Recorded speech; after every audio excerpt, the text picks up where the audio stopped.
back for another episode of Badass Records, which, in case you were wondering, is a podcast featuring conversations with folks about their lives and some of their favorite music along the journey. Where can you find the podcast? Streaming audio on your favorite platforms. There's YouTube. All the episodes live on the site, which is badassrecordspodcast.com. New episodes drop Thursday mornings. You can follow the pod on Instagram and Twitter.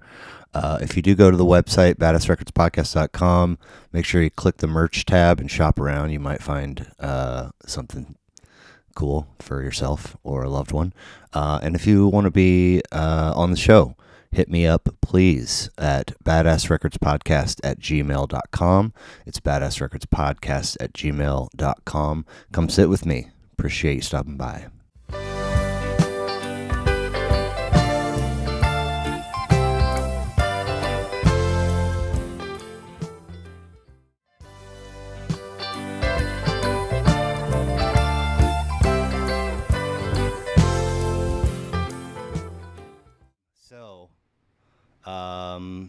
In a perfect world, no hiccups, no goofs, no podcast host errors.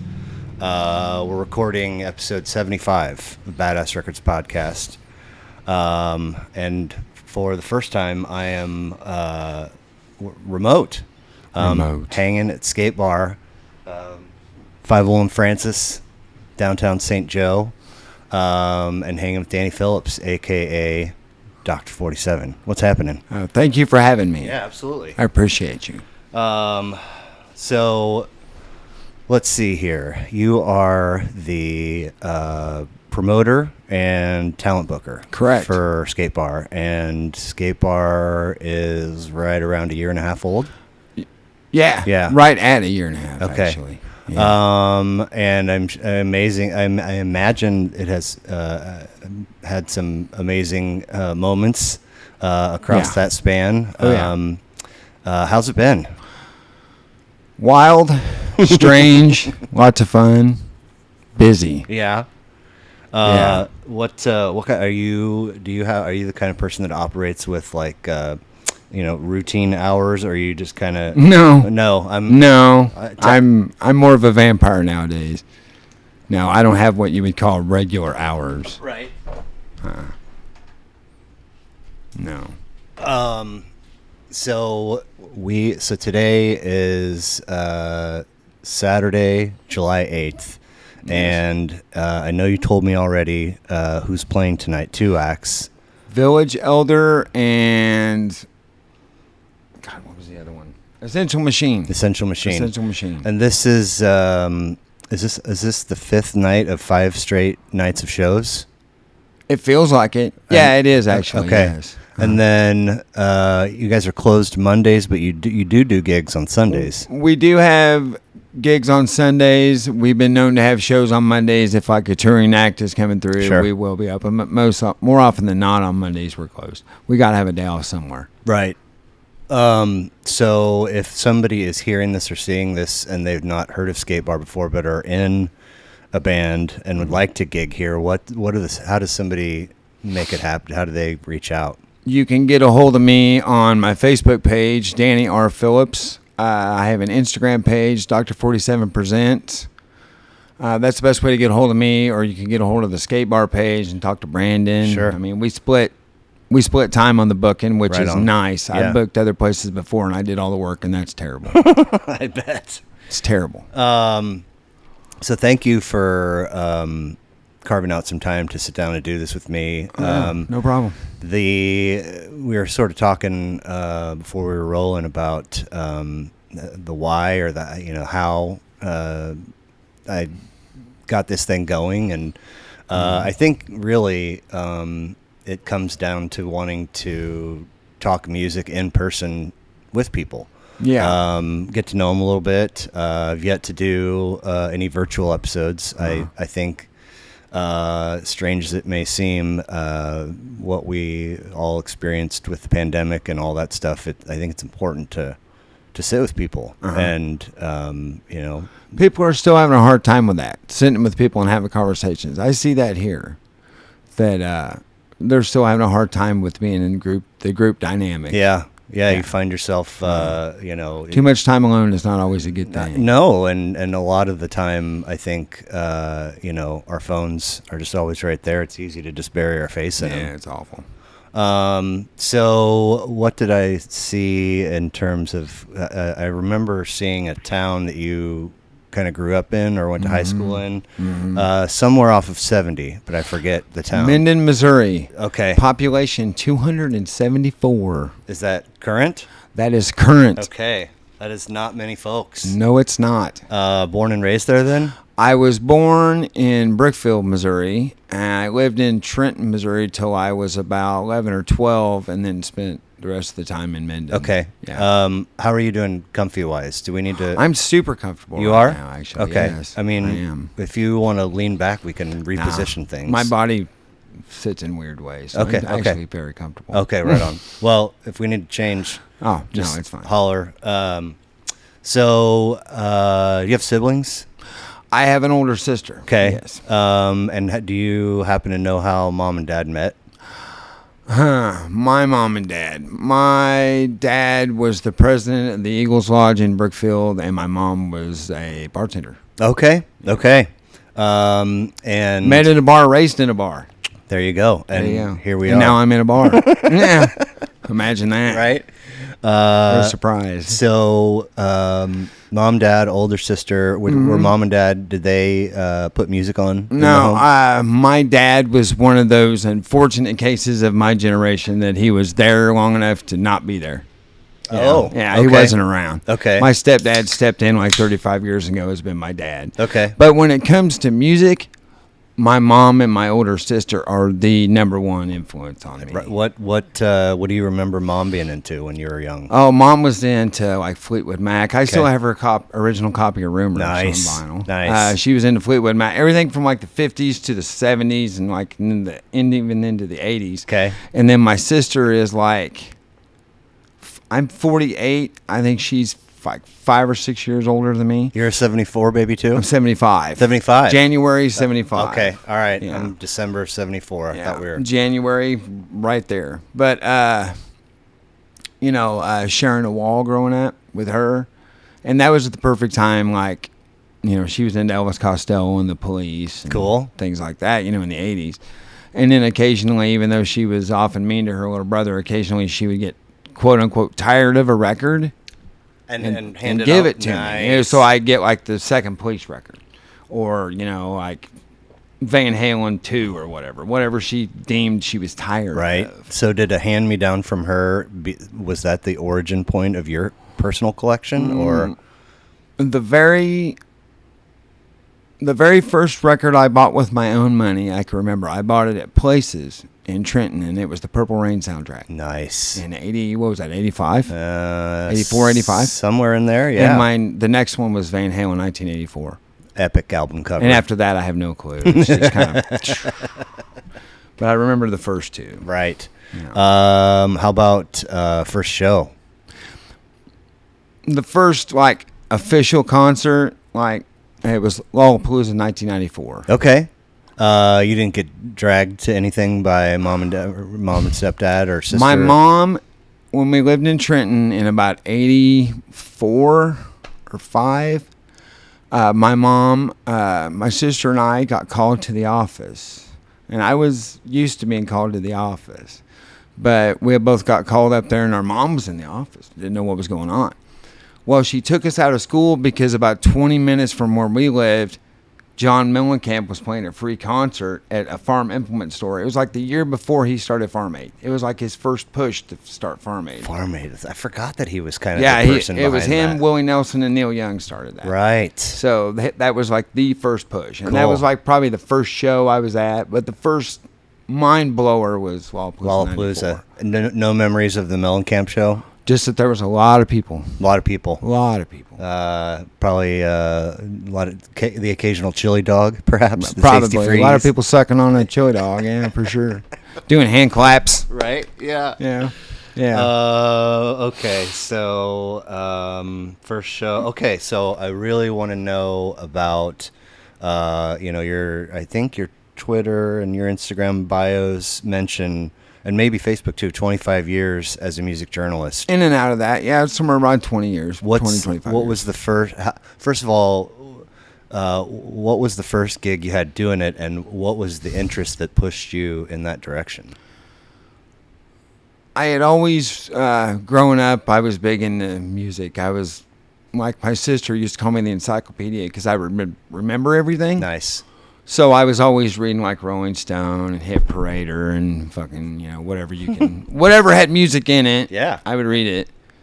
And, I'd read the reviewers like Lester Bangs and people like that. And there was a new paper that started up here in town, and I read a review somebody wrote and thought, hey, I could do that. I could try that. Here in town, and I'd meaning been writing. Yeah, I'd been Trenton? writing for a long time. Oh, it was here in St. Joe. St. Joe, okay.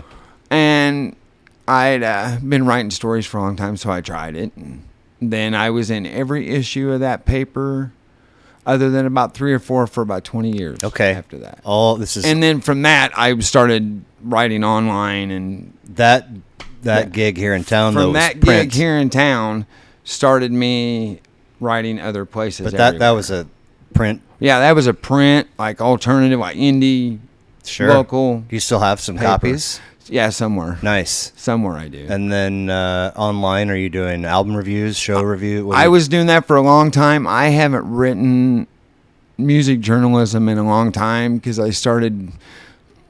Well, to be real, I burnt myself out. Oh, right. Writing a lot, I kind of burnt myself out. I found myself analyzing shows instead of enjoying them, even when I wasn't working. I hear you. So I quit doing that for a while, and then I started booking bands in another bar here in town, and then this one came about, and I started booking here, and now I just focus on that. Nice. When you did write, were you a person that wrote at the same time of day or night every time you wrote, or were you all over the place? I had kids, so I trained myself to get up about 3 in the morning. I mean, you got to find the hour somewhere. And I'd write for a couple hours in the morning, and then they'd get up. Sure. So, man, that's it set me on this schedule. Right. For this. Yeah. That I have done. I have lived in that lane as an aspiring writer, and would love to find some form, return to the work of putting your butt in the chair consistently. Oh yeah. But the problem for me is that I am not somebody that was born with a lot of discipline. Mm-hmm. And so getting up at 3 or 3:30 to have my butt in the chair by 4 means, I got to be in bed by like 9. And right. As I've always been motivated because I was born with cerebral palsy, so anything I've had to do, I have to make myself do. So I'm a self-motivator. There you go. If I feel like I have to do something. And I always when I was writing, I would like bumping up right against my deadline too. Wait till about a day or two before, and then once I got going, man. Yeah, there's nothing like having that pressure of a deadline. Thinking, oh shit, yeah. I just do Friday, and today is Wednesday night. Yeah. Whoops. I don't even have an outline yet. Yeah, I haven't even thought about this yet. So do you have a device that you prefer to write on? Is it just whatever's around, a desktop, a laptop? I like to write in notebooks still. Okay. I'm a pencil paper guy. I still use a pencil because you can erase. Sure. But if you were turning something in for the print publication. It's on the computer. I just email it to them. Okay. Gotcha. Yeah, that's how I used to do it. Do you have a spot currently in your home where you could sit down and write? Oh, yeah. Like write tomorrow if you felt like it? Oh, yeah, but every time I sit down to write, I think of bands I need to contact, and I kind of forget about it. Fair enough. I've put the writing. I still do write. I just don't publish anything, but I write for myself, kind of. Yeah. So for maybe later, I'll publish it, but right now I push this to the front. Cool. Or it pushed itself to the front, I should say that. So, remind me one more time. Somebody wants to. Somebody's curious about booking a gig at Skate Bar. Mm-hmm. They need to reach out to you via Twitter, Instagram, Facebook, or contact the bar. Or contact Brandon, get in touch the with Skate Brandon. Bar page or something like that. Right on. And what is the process like? I mean, I got to imagine, like, you're the venue, you want acts to come through, the band wants a venue to play at. I got to imagine most of the exchanges are pretty cordial and nice. Oh, yeah. Yeah? Oh, yeah. I've not had any problems with anyone. Nice. Very No. nice. No. So you gave me an awesome list. You didn't give me an amount, so I gave you a few. Well, I typically try to remember to say, because some people have done one. They've done just one record. I just want, oh, yeah. And we talked the Oh, whole yeah, time absolutely. about that. And some people have done two, some people 3 or 4 or 5. I try to remember to say, somewhere in this range. But I had somebody give me a list of 16. I had somebody give me 20. I don't even remember what mine was. It was 14. Like 14? Yeah. Jesus. So they are all Danny Phillips's, Dr. 47's picks, but I have split the list in half. Nice. And I've got a list that I call your picks, Uh-huh. and a list that I call your picks. Okay. And so I'd like to run through the first half, and All right. if we're feeling Cool. like just plowing through the whole thing, we'll do it. If we Yeah. want to take a break, Right on. so I am I down have- to talk about music. I have so taking your list and making it 2. Each of the 2 lists we're going to run through the records in Okay. chronological release. Okay. So, Now, you did way more work than I did. well, I mean, Yeah. I'm a nerd. I like well, to there you geek go. out a little bit. I am Bob. too. Just wait. So, your list Mhm. starts. Well, I gotta have 2 things going here. What do I do with my notes? They are right here. A handy dandy notebook. Right. All right. Mhm. We're back in business. 1971. Sticky Fingers. Yes. Rolling Stones. Right. 10 tracks, 46 minutes, 11th release of 25 for these guys. And this is the first Stones record, I believe, in 75 episodes. Are you serious? I'm not even making Come that on, up. man. So how'd you get turned on to the Stones, and why does this one make your list? The Rolling Stones are one of those bands, honestly, that I didn't like for the longest time. You're preaching to the And choir. I don't know how it happened, but somehow a copy of this record, Sticky Fingers, wound up in my hands. Okay. I think my friend Hans loaded it to me on CD or something. Okay, nice. And it was like, this record I believe to be scandal proof, other than Brown Sugar, but that's scandal because the lyrics. But I mean, as quality of songs, this is the Rolling Stones' best album. People talk about Exile on Main Street and all that. That's a lot of filler, no killer. This is Sticky Fingers. This Nice. is the number one. And plus, they dip a little into country music on this one. And I'm kind of a closet country guy. Okay. Man, so 25 records across 50 years is wildly impressive. They should have quit in the 70s. Uh-oh. Because Because they stopped being good after the 70s. No, for real? Once you get Start Me Up going, and nah, I'm out. man. That's so That's my cutoff. like It's only rock and roll is my cutoff, because that's no. yeah. I That's mean, unfortunate. I just cruising around as a little person in my mom's car, 71 WHB oldies, which My mom loved that I station. just learned like 2 days ago. I think via a Facebook post. I always thought that those letters were just the call, like like WKRP. Yeah, just call sign. Yeah. World's happiest broadcasters.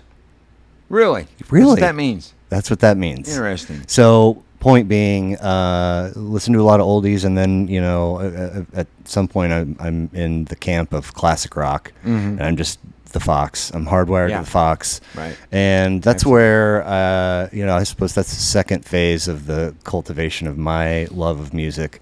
And I was like one of these kids listening to oldies where like I started to remember song names and artist names. And so, I knew a lot of the words to sing along. Oh, absolutely. And then classic rock, wow, that really broadens it to, Pink Floyd and Led Zeppelin and the collection of songs that I would hear on the Fox by the Stone. I was always like, what is the deal with these? These guys are not impressive.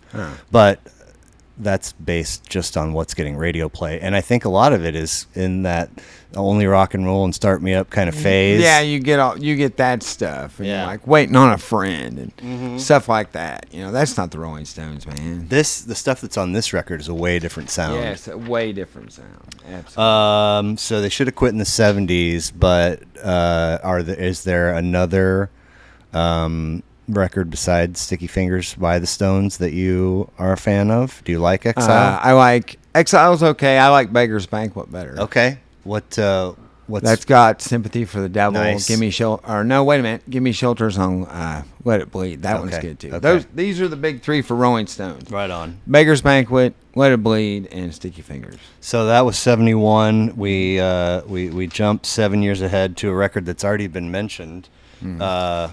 Fleetwood Mac. Rumors. The quintessential 70s. All the chicks are going to love this. Right? Well, Yep. So if Sticky Fingers is the first Stones record to appear on somebody's list for a podcast episode, Rumors, this is the third time it's come up. Well, of course. Yeah. I mean, they sold a billion copies of this thing. 40 million plus. Yeah, I mean, it's dumb. It's dumb numbers. Yeah. It is. Dumb. And they sell copies every day. What gets me is you go somewhere and you'll see a reissue of it on vinyl for like $25. You can get this record anywhere for like $2, $3, $5. Just Because there's so many of them. Yeah, right? You can get an original pressing for maybe $10. Yeah, if you are one that wants to If you actually want to go look for Right. it, which I enjoy. Yeah, I mean, there is something about I'm a it. diehard crate digger. That's for sure. Epic collection of tracks, Yes. some of which I personally never need to hear again because True. once I was Don't in. Stop is one of them. Yep, absolutely.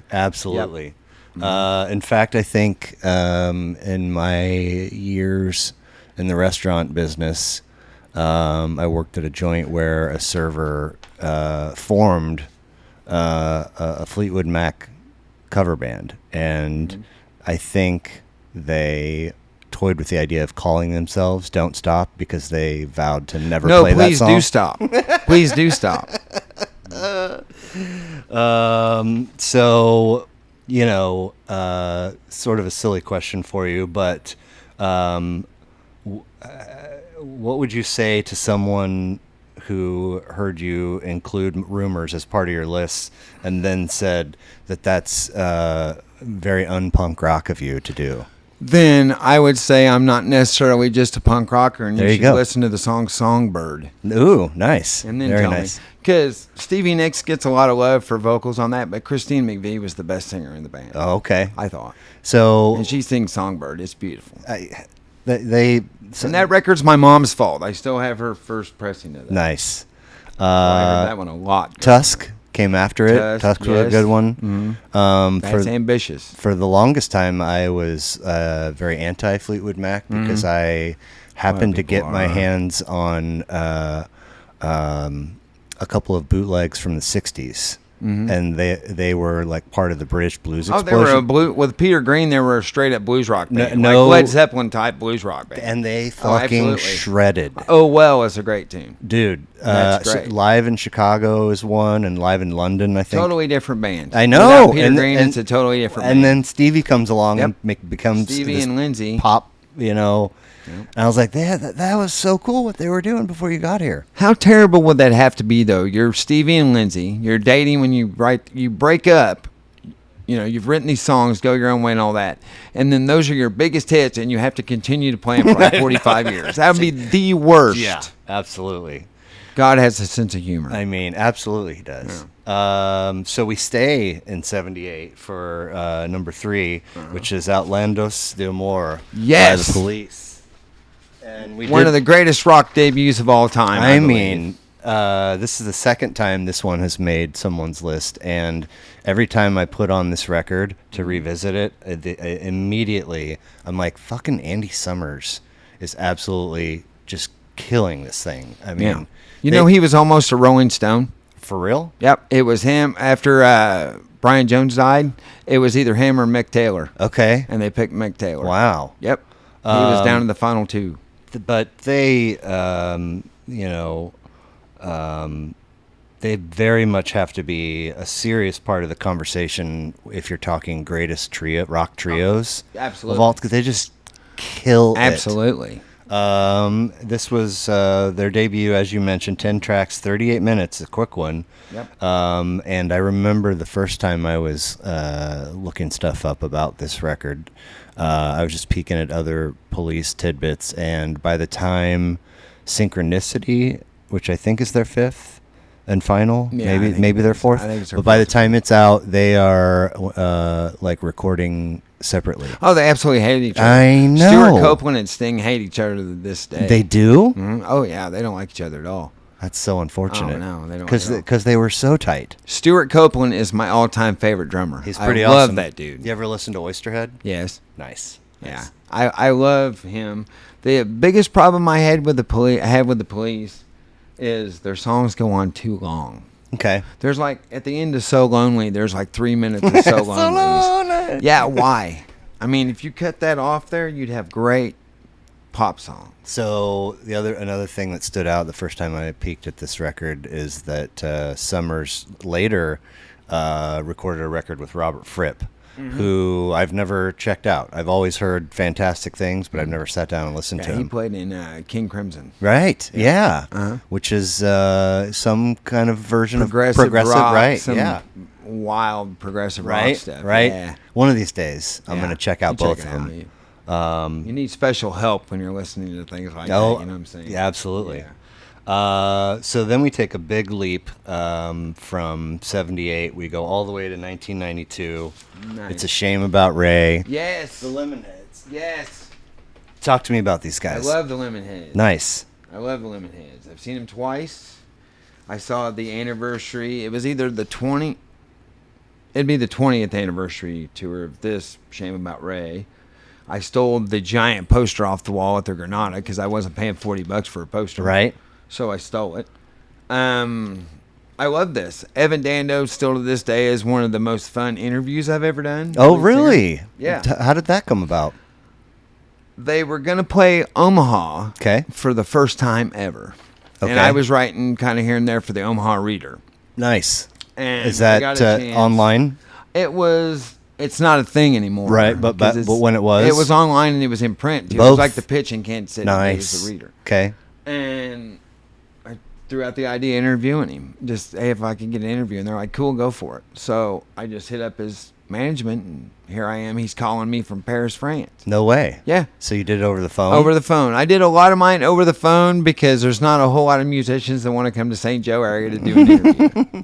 You know? What kind of length of time would these interviews? Usually they would give me 15 minutes. Okay. But with most people, I would use up one side of a cassette at least. There's a couple where I had to flip. Okay. Like I interviewed Justin Townes Earl. Rest in peace. He's recently died the last couple of years. But he came on the phone a couple different times. His PR guy said, okay, your time's up. And he'd just say, no, I'm talking to this dude. Nice. Nice. So what was Evan Dando like? Evan Dando was super cool. He was just really friendly. He was open to any question I wanted to ask. He was just a really nice guy. And at the end of it, he told me of his 30 years in music. I had asked him the best interview question he'd ever Hey, heard. man. Right on. You know what it was? I asked him what his favorite mustard was. How did you land on that question? I don't know. Oh, okay. I just thought to ask it. And he was like, there was silence. And he said, what'd you say? And I said, what's your favorite kind of mustard? And then he told me, he's like, that is the weirdest, best question anybody's ever asked me. Nice.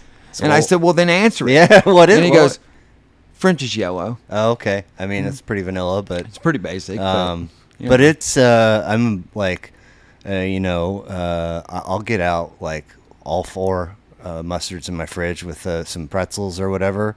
And I dig Dijon and Stone Ground and so on and so forth. But there is something about a little Just plain old yellow mustard. It'll go a long way. Yeah. Went to my first. Took the kids to our first Royals game of the season last Friday night. Right. And I'm always I'm Relish's biggest supporter whenever the hot dog race comes around. Right. And Relish, we got the W that night. Nice. Which good. was no slap in the face to Mustard, but I just But you're the guy. I gotta rep Relish is your guy. I get it, man. Everybody's got a hero, right? You know? Big fan of a band that records tracks called My Drug Buddy, like Yes. track 5. And around the midway point, it might be one of the strongest tracks on the record. It is. But My favorite one on there is probably Hannah and Gabby, okay, or Stealing Fan of My Spoon, which coincidentally, Stealing Fan of My Spoon is about drugs too. nice. A lot of turnover, it seems, but they hung around for 30 years and Yeah. made 10 records. Did we already talk about how this one landed in your lap? This one I heard from, it wasn't out, I was out of high school. This came out in 92. I got out of high school in 93 and moved into an apartment with my cousin in a house. It was a house that split up in apartments. And this dude downstairs that became a friend of ours was a big music guy. Nice. Big music guy. Okay. And he was also a big smoker. So we would go down there honestly and get high and listen to records, and he was the first guy to put that in my hand. Okay. It'd been out about a year. Cool. Yeah. And you were instantly Immediately. turned on? Oh, immediately. And then Very I went cool. back, and if you listen to their older, like early stuff, it's straight punk rock. Oh, yeah. Hate yeah. Your Friends is a punk rock record. Yeah. Well, they kind of dipped their toes back into those waters Yeah. in a spot or two on this Oh, one. yeah, they do. Fascinating. I remember when this came out, and being like, what? Because the title track is not very, it strays from that punk rock It's not real sound. snappy. Anyway, speaking of 93, moving ahead a one. year, we've got Siamese Dream. Yes. Smashing Pumpkins. Yes. Probably of the 90s, probably my second favorite album of the 90s. Okay. This is record 2 of 12 for them, 13 tracks, 62 minutes, and sort of like Andy Summers, man, Jimmy Chamberlain. Yes. Just Still one of this, to this day, still one of the best drummers I've ever seen live. Oh, did you see? I saw him in, this came out in 93. Uh-huh. Oh yeah, Lollapalooza 94, they were the headliners. They played this record. The whole thing? They were pushing this Okay. record, yeah. Pretty much this whole thing. Is that the only time you've seen him live? Yep. How was it? Amazing. Okay. I just had a buddy on, high school buddy actually, and he that was part of his list. Yeah. And he said that they're such a frustrating band to be a fan of. They are. Tell me. I agree, because after this comes Melancholy and the Infinite Sadness, Uh-huh. and that's, like, that could easily be one record. But I it's two. think he said the same It thing. could easily, there is a lot of filler on that record, man. 'Kay. That is Billy Corgan's ego Which on full exposure. I think that very thing is a big This- piece of why they're maybe frustrated. This Siamese Dream is a groundbreaking alternative rock guitar Absolutely. record. Absolutely. Well, And Billy Corgan isn't the only guitar star in that band either. James Iha played most of the guitar parts on this record. there was some mention of him feeling like he could lay down the tracks on like almost all the instruments better than the bandmates could. That's what he thought. Right? Yeah. And then, but like they've already made a record by the time they put this out. So like how would you not be insulted at that notion? I would be deeply insulted. Right? Especially considering making a record like this. This one blew my mind when it came out. Oh, absolutely. Amazing. The Cherub Rock might be one of the all-time greatest openers. Yeah. And then there's, a handful of tracks that they just absolutely Yeah. destroy. Silver Fuck and Mayonnaise are my two favorite. I don't know if I could curse on Oh, that. absolutely. Okay. Silver Fuck and Mayonnaise and Rocket. Okay. I liked Rocket a lot. Silverfuck has a couple of segments in it where, I mean, I'm like, is he breaking his drum kit? He's trying to. I saw him play it live. He really tries. Nice. He really Nice. tried.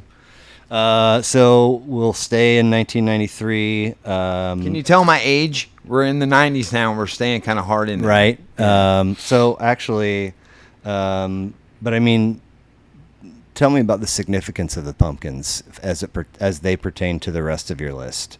I mean, you said it yourself that this was groundbreaking. I think you said groundbreaking, right? It was for me because, I was like, 17, 18 when this came out. I was 16 when Nevermind came out from Nirvana, which Right. was perfect time. Thank God it killed all the crap that was before it. No more Loverboy, guys. Right. Sorry about that. Not really. But this showed that a band could be heavy, Yeah. but melodic and soft and everything. And it just shows that a band can have more than one layer. Yes. Because Okay. there's multiple layers on this Okay. record. Well, speaking of the 90s, specifically 93, and layers and influences, I believe you called this one your numero uno, Yes. which is In Utero. In Utero is my all-time favorite album. Really? Yep. So you obviously knew Nevermind from a couple years earlier. Yep. Thank God it came out because it killed all the stuff before it. Right. What is it about this one that makes it your number one? I believe, and like Kurt Cobain said, and I agree with it too, they made In Utero to scare off the fake fans. Okay. I believe In Utero is the way Nirvana was supposed to have sounded. Interesting. Nevermind is so polished. It is. It's almost like he said he did a really good job making the Pixies record. Okay. Yeah. Interesting. It sounds like the Pixies and the Replacements, kind of. It's just polished and kind of poppy. Yeah. I like it. Nevermind's a great album. Yes. It changed everything. Right. But if I want to listen to Nirvana, I will listen to either In Utero or Incesticide. Well, those are much more aggressive. Or Bleach. Yeah, But Bleach right. is like, they're like a metal band on that almost. Absolutely. That's a whole different. Absolutely. They haven't quite found their gears yet on that. Man, I mean, it's there's something to be said for that comment about scaring off the fake fans because it is Nirvana. I mean, Nevermind is not only more polished and perhaps poppy, like you said, but it's much more accessible. This is sometimes for me, this is a tough listen to get through. There's some very intense pieces. I was a very angry young man when this record came out. You were? Yes. Okay. So it really helped. What was going on there? Oh, just being 18, no direction in life, bad girlfriend problems. 'Kay. Just general. Yeah. Just nothing special compared to any other teenager in the world ever. Right. You're just basic bullshit. Okay. That felt heavy at the time. Yeah. But now it's a joke. So we're gonna jump 2 years ahead and wrap your picks up, and then move on to mine. Right. 1995. AM. Yes. Wilco. I love this record. So I've lived in a lane of the life of this podcast wherein for a minute I thought I was never going to escape Wilco from being on people's lists. So I have a tiny bit of Wilco fatigue at this point. So if you could, how did you discover them, and why is this one special to you? My good friend of mine here in town, Hans, gave me a copy of Okay. AM. Nice. And I really liked it. And then I went back and discovered Uncle Tupelo, which Jeff Tweedy was in. Yeah. I actually have the only back patch, Uncle Tupelo back patch that I know of on my jacket right now. I cut it off a T-shirt. Nice. Sewed it on there. Nice. But I really got into Uncle Tupelo. But this Wilco, the first Wilco record, just seems like Uncle Tupelo stuff that didn't get recorded by Uncle Tupelo. Fair enough. There's a lot of it. But it's just, that's kind of the birth of alternative country right around in there. Absolutely. With Uncle Tupelo, the Bottle Rockets. You can even go back to in the 60s with Flying Burrito Brothers. Okay. And Graham Parsons. Nice. People like that. But this is really the first one of the first kicks in the face for alternative country, which is fine. My favorites were, this is my first listen for this record, but track 1, I Must Be High. Yeah, it's a good one. 4, Shouldn't Be Ashamed. And 7, That's Not the Issue. And finally 13, Too Far Apart. All solid. Too Far Apart is probably my favorite one on here, or I like Casino Queen. Okay. I think Casino Queen's real fun. That's a fun song. Now, so this is their debut. They've put out 11 more since. This one had 13 tracks, 44 minutes. But how much have you taken their others out for a spin? I've listened to quite a bit of Wilco. I've seen them twice, and Okay. they're still probably the best band I've seen live. For real? One of the best. They're amazing, dude. Wow. They're really good. They're as close as I want to get to a jam band. Okay. As close as I want to get. I'm not into Fish. I'm sorry, people. I hate the Grateful Dead. It's not just a hip thing to say. I really do hate the Grateful Dead. You know, I just don't like jam bands. But Wilco, that's close enough. They know when to stop. Yeah, okay. You know. Okay. Oh, that's good stuff. So we made it through 1995. We're gonna go backwards now, all the way back to 1968. Yeah. This bad boy off of here. At Folsom Prison. There you go. The Man in Black. The late, great Johnny Cash. That's right. 67 studio albums, 16 live albums. dumb. And this was And one of the only guys to be in the Country Music Hall of Fame and the Rock and Roll Hall of Fame, too. Oh, wow. Yeah, he's one of Okay. the only guys Okay. to be in there. There's So this like was 4 of them. This was the first of his live records, 16 tracks, 45 minutes. I'd like to posit that one could be very rigid or very diverse in one's musical tastes, and yours is impressively diversive. Thank you. But you'd have to make quite a case to say that at some point you haven't enjoyed some Johnny Cash. What is it about him that makes him so transcendent to tastes, across the spectrum? He doesn't mess around with flowery stuff. Okay, fair. You don't have to sit and analyze his music. It's right there for you to see. Sure. Everything's right there. I like it. He lays himself out. What they say, 3 chords and the truth is what they said about him back in the day. Yeah. So that's basically what it is. Nice. It's I love just- that. 3 chords and the It's really truth. basic. This is what I'm going through. I see you're going through this too. He's very relatable. Yeah. So how much of his studio catalog do you know? Enough to know I've listened to Johnny Cash some. Sure, Yeah. sure. Yeah. What about Walk the Line? Did you see that? Yes. And I saw that in the theater. same. Yeah. What'd you think? I really liked it. Joaquin Phoenix is one of my favorite actors. Okay. I think he did Johnny a lot of justice. Absolutely. And I'm glad they addressed his drug addiction. Because that is a big part of Johnny Cash. I mean, that is a big part of I it. would. That brought him, why he did Folsom Prison. He was coming off of speed, and he got clean and then did that. Okay. Yeah. Interesting. So, yeah, I'm glad. Like some biopics, they kind of skate over things like Sure. that. Like all the pretty is shown. Sure. With Yeah. Walk the Line, I liked that it showed a little. It bit was of it was dirty. heavy. Like It I showed the walked out of dirty. there being like, I don't know if I like I did Johnny too. I as was much. like, sounded like kind of an asshole there for a while, you know. Exactly. Yeah. Well, that one was the last episode that came out of Badass Records had VH1 on the person's list. VH1 storytellers, Johnny Cash and Willie Nelson. Oh yeah, Which- yeah, that's a good one. I hadn't listened to it Oh, before. yeah. It was so good. Yeah, that's a good one. But yeah,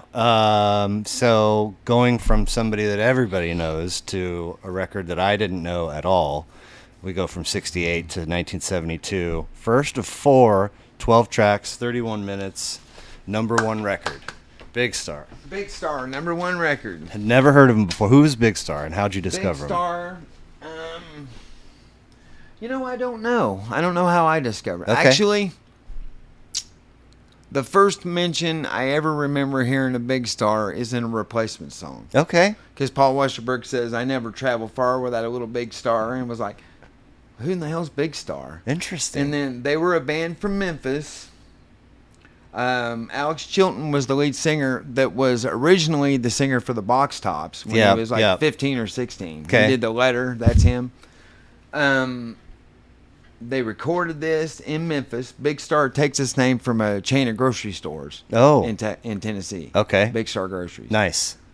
It's called Number One Record, and it really should have been, but the label they used had no distribution, and the record died. Dang. It even got a 5-star review in Rolling Stone. Wow. When it came out. Wow. Yeah, it's the template for power pop. Yeah. I think it really is that and Radio City, the next record, or the two templates for power pop. Well, in this one, I thought "Feel," the opening track, was Yeah. really good. Track 2, "The Ballad of El Goodo," Yeah. is awesome. And then we get to the middle of the record, and for some reason, 6 and 7, the India song and "When My Baby's Beside Me," for some reason they're very familiar. Like, I'm not sure exactly where I would have heard them before. I don't know. I know "In the Street" was a theme song for '70s show. Okay. But Cheap Trick did it. Oh, right. Because right, Alex right. Chilton wouldn't give the rights to use For his real? voice. For real? Uh-huh. Wow. He refused to. Oh, my gosh. The Replacements even have a song on "Pleased to Meet Me," that record called Alex Chilton. It's all about him. That's the one that mentions Big Star. Okay. They wanted him to record on it, and all he would do is hand claps. Why? Because he's Alex Chilton. Okay. He was notoriously weird and difficult. That's an interesting line to walk. Yeah, I mean, he wouldn't be on the record. He would just clap his hands. well, I really like I really like their sound. They were cool. Yeah, this predate like power pop. This predates Cheap Trick. Yep. It predates T-Rex. Okay. Much. Yeah. Man, you know what? Like I haven't done a very deep dive, but I've just done a quick peek at some God, who did you just mention? It's not Cheap Trick, it's not T-Rex. Oh, T-Rex. Dude, they fucking shredded. Oh, they were amazing. Like Metal Guru's great record. all I knew for years was, Bang and Gong, Get It On. Oh yeah, and no, there's whatever. other stuff. 20th Century Boy. Dude, there's other stuff. They are absolute shredders. But thank you for putting that one on your list. It was very fun to get to know. So we move from 72 to 77, another debut. My Aim Is True. Elvis Costello. Yes. Yes. The one and only true Elvis. First of Elvis 26. Yeah, amazing. Amazing output. Including one last year. Yeah. He put out a record last year. 12 tracks on this one, 32 While minutes. he was battling cancer, by the way. What? Really? Yeah, he had cancer when he was making that record. Is he healthy? He's fine now. Oh, wow. Supposedly. Wow. Yeah. Nice work, Elvis. Man, good job. So third Elvis Costello record to make an appearance here on the podcast. This year's Model, which I think was the one that came after this. Yeah. And then I'm forgetting the third one, but which regardless I'm thankful for, because he was always kind of a peculiarity to me. Like, who is this guy that I would see in Rolling Stone, and he had the one video where he's like up close, you know, Pump It Up. yeah, and yeah. but I seldom got a look or a listen otherwise. Elvis is one of those weird cats, because when he came out, he got lumped into punk rock, and I don't think he is. He's more new wave. No, yeah, for sure, anything. for sure. It sounds like he's always about to. He could turn the corner into punk rock, but he could if never he does. wanted to. Right. It's like his band was too good. The Attractions Yeah. were too good to be Yeah. a punk band. How about there's like a dub reggae feel in the closer, watching Yeah. the detectives? I thought that was super cool. Yeah. That's a weird one. Yeah. Adam Bresnick of Rolling Stone called this record wordy, witty, and geeky as fuck. It is. It is. This is a nerds record. Well, Sorry, guys, No, but it's a nerds record. Absolutely no shame in being Yeah, a nerd. it's I'm a one good- myself. Yeah. This has got a lot of really great tracks on it, man. Waiting for the End of the World is my favorite one. Nice. Mystery Dance is good.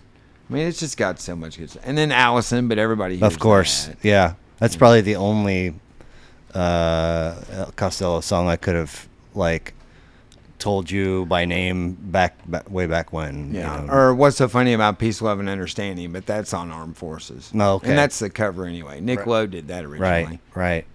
Okay, so we stay in 77 with Rocket to Russia. There you go. The Ramones, third of 14 tracks, 31 minutes.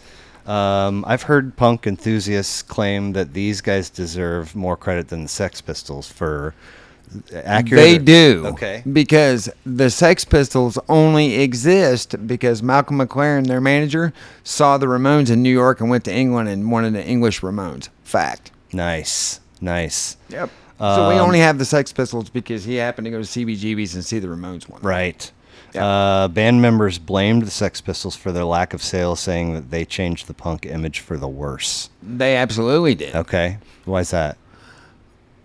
Because it was more about the look and the attitude than the music. Okay. You know, they were the first prefab punk band. The dude literally put out an ad and found guys that looked punk and put them in a band. Yes. No way. Nobody in that band could play their instruments at all. Oh, shit. Okay. Sid Vicious, everybody talks about him being a great bassist. He was never plugged in. Wow. On stage, they didn't plug him in. Wow. He did not know how to play bass. Oh, my God. How embarrassing.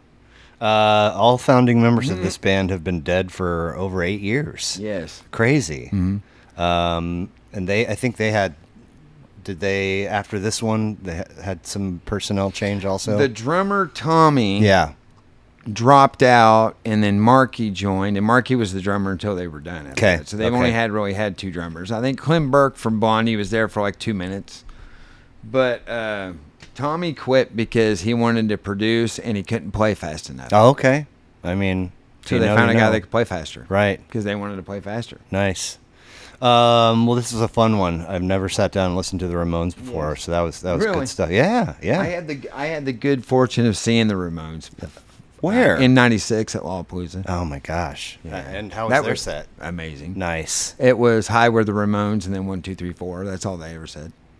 And then it was like a 45-minute set, and it felt like they played 100 songs. Right. Because they were just 100 plus degrees, never took their leather jackets off. Oh my God. That's punk rock as fuck. That's hardcore as fuck. That is hardcore as fuck. Also, probably not wise. No. If it's 100 degrees. No, I nearly died at that show, but it was worth it. How so? I would just heat. Oh, yeah. Oh, man. Yeah, getting cooked all day. Like Yuck. noon to midnight, just getting cooked all day. Yuck. Well, big leap. We go from 77 all the way to 1993. Second of 5 records for these guys. 15 tracks, 39 minutes. The Breeders. Yes. Last Splash. Yes. I love the Breeders. I've seen them about 4 times. Have the words in an album title ever been more notorious with the biggest track on the album itself? What, with it being Cannonball? Yeah. It's pretty fitting. I mean, so you fired some shots a couple minutes ago, and they landed right in my bedroom. In that I am a huge Fish fan, and I love the Grateful Dead. I saw that stung. What's that? I could see it stung. Could you really? Yeah, I could. Nice. Now, so there is, and this is fitting for, you say this. They know when to stop. Who did you say that about? The Stones should have known when to stop. No, they should have stopped in the 70s. But this is as close as I'll. Wilco. This is close as I'll get to a jam band because they know when to stop. Right. So there's an epic show from a venue called the Bomb Factory in Texas, 1994, and I think I don't know if there's any breaks at all. Like every song just bleeds into the next one, and so they do a whole bunch of original stuff, but then they kind of just go like they're in and out of songs. Right. Like for a little while, they're in "Walk Away" by the James Gang, and they go into "Cannonball." And then they come out and they go and there's a lot of back and forth. There's sort of like a frequency in the middle of the jam that lends itself to going back into Cannonball. Right. But this was a really fun record. This is in my top of the 90s. Okay. Easy. Peculiar record. It's different. It's punk and legit and real and outside of tracks 1 and 2, and they come back around to traditional and track 12, but they're no fear, and just checking stuff out, throwing something down. It's kind of. I never have given any of their other albums a listen. Have you? Oh yeah. Mountain Battles is a good record. Okay. Pod, the first one was pretty good. Okay. But this one here, and I saw them at Lollapalooza '94 as well. Oh wow. Okay. Yeah, that was the first time I saw them, and I will be very decisive here because I've had this argument many times. Kim Deal is the lead singer of Breeders, right? Absolutely. She plays bass in the Pixies as well. For real? She started in the Pixies. Yeah, she's the bass player for the Pixies. I didn't know that.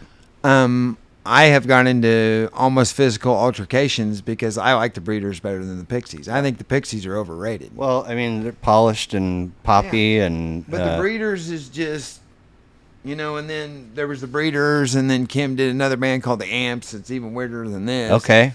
But Breeders' Last Splash is easily one of my favorite albums. I mean, that... There's no bad songs on it, I no, don't think. no. And I mean, I really loved that Cannonball video. Like, she was so hot to me in that. I was like, She's been my celebrity girlfriend for 35 years. She doesn't know we're dating, but me and Kim Dillo had a thing for about 35 years. I mean, gosh, talk about shots fired. Like, I was hoping to at least be in line in front of you for them. So from 93, I didn't put the year down for it. Yeah, I did. Where you're that Stranger Than Fiction, that's probably 92 or 3. 94. 94. 94. Stranger Than Fiction, Bad Religion. Yes. Who, when I'm in college in the 90s and running kitchens, I'm trying to spread that jam band, stuff anywhere it will go. And a lot of kids that I went to school with, a lot of kids that I worked with in restaurants, a lot of punk.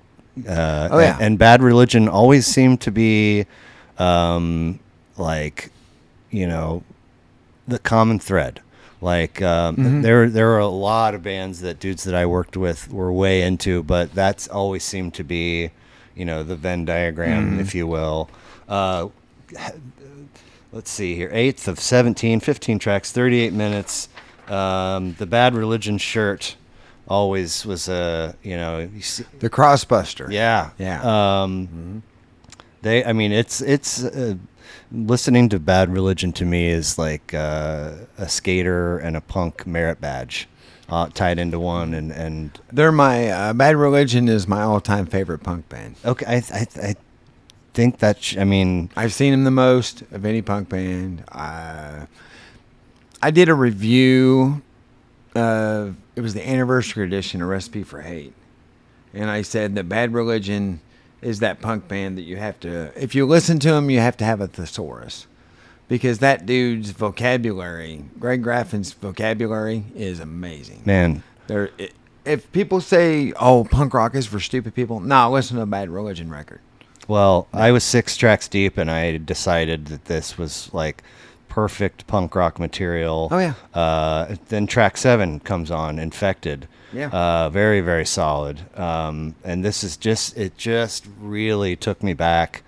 I think I'd probably heard most of this album just, everybody's got to take their turn in the kitchen with the tape player, in the 90s. I heard this before it came out because the guy I was talking about, the big stoner that lived downstairs from me. Yeah. He had real good friends. Like, he was friends with the Descendants and stuff. That's how I met the Descendants. Okay, you met the Descendants? Yeah, I've been friends with the guitar player for like 30 years. Nice. But he went to a music convention once and then brought this back on cassette and said, hey, man, you got to hear this. Yeah. Yeah. You do. Yeah, and I did. And then I went back and found Recipe for Hate and How Could Hell Be Any Worse and, Suffer. All those albums. But Stranger Than Fiction was my first real taste. Nice. Of Bad Religion. I got to track 15, 21st Century Digital. I was like, I fucking know this tune. Oh, yeah. I've heard this tune 100 times. Mm-hmm. It's really good, too. I mean, the whole thing is, it was a very fun listen for... Better Off Dead's probably my favorite track. Okay. Or Hooray for Me. Nice. One of One of those two. So we're going to close it up. We're going to move to 1998, In the Aeroplane Over the Sea, Neutral Milk Hotel. This is an interesting album. I might. Second of two, 11 tracks, 39 minutes. I did so I was on the newspaper staff in college, and then the managing editor and the editor-in-chief and I started a blog in 2007, whatever.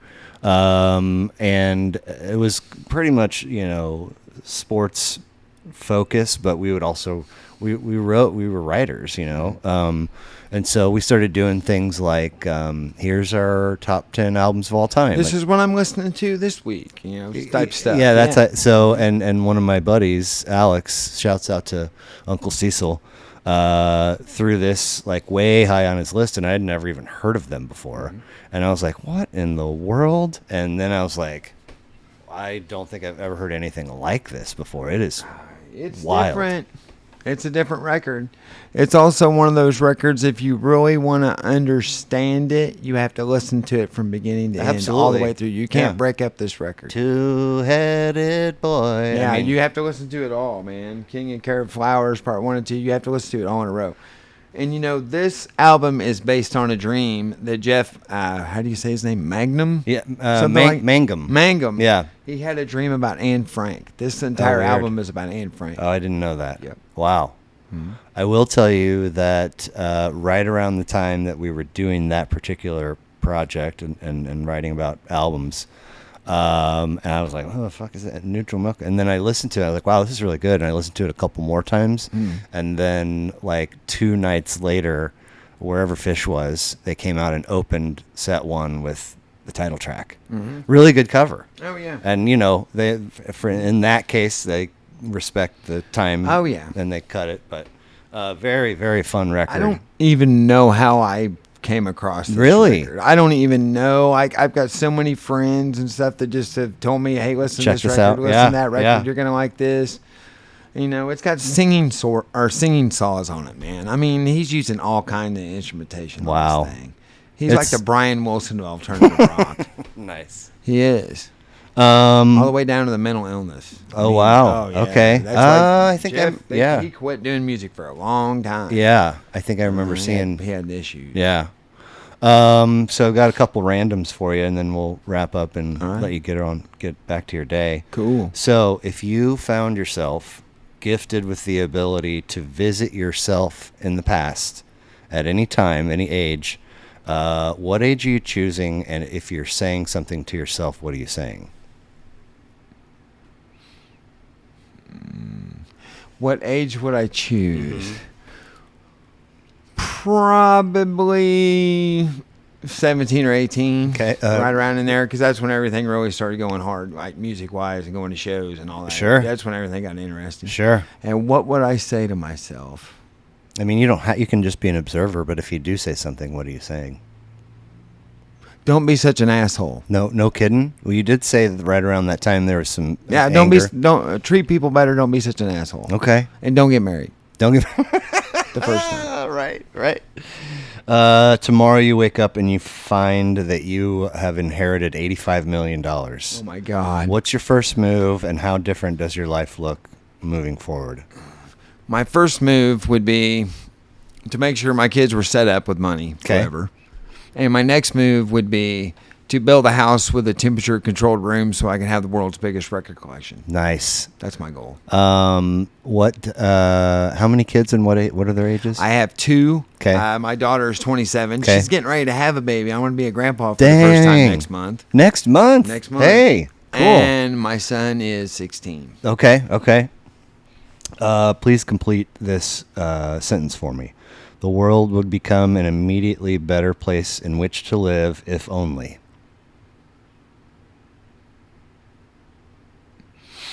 The world would become a better place if only.